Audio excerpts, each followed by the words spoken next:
Moi, je considère qu'on n'en demande encore pas assez. C'est-à-dire que l'entreprise est encore finalement assez timide sur ces sujets. Et puis sur la diversité, par exemple, elle est prise dans un certain nombre de paradoxes. On essaye de lui dire qu'il faut faire de la diversité parce que ça crée de la richesse, ça crée de l'innovation. Moi je l'entends, mais je pense qu'il ne faut pas se mettre simplement sur le terrain de la performance économique ou de l'innovation. La diversité, pour reprendre cet exemple, c'est aussi introduire de la complexité managériale dans une entreprise. Si vous avez des gens avec des personnalités, des histoires, des cultures extrêmement différentes, c'est moins facile que s'ils pensent tous la même chose, il faut quand même être clair. Je pense que ça entraîne aussi des coûts supplémentaires, ça entraîne aussi moins de facilité dans la gestion de vos projets, en tout cas à court terme.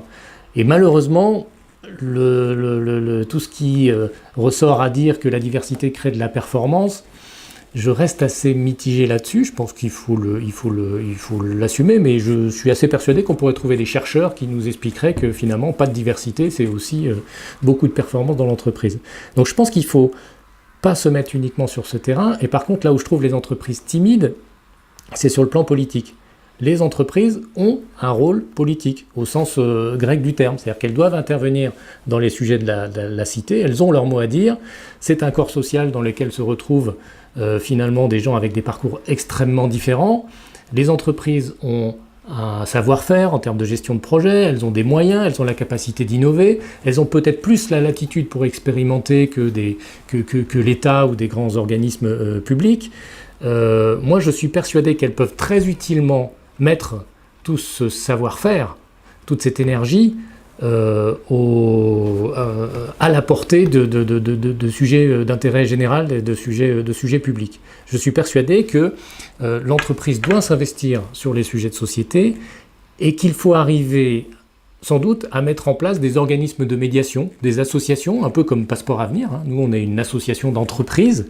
Simplement, les entreprises mettent à notre disposition des moyens humains et des moyens financiers, et nous faisons en sorte que ça soit utilisé dans le cadre de l'intérêt général. Voilà. C'est-à-dire qu'on s'assure avec l'État pour savoir quels sont les territoires sur lesquels il faut qu'on intervienne, quels sont les jeunes sur lesquels il faut qu'on intervienne, et qu'est-ce que l'on doit faire avec les ressources que les entreprises nous ont prodiguées pour faire en sorte que l'on soit efficace et que l'on puisse apporter notre contribution à l'intérêt général.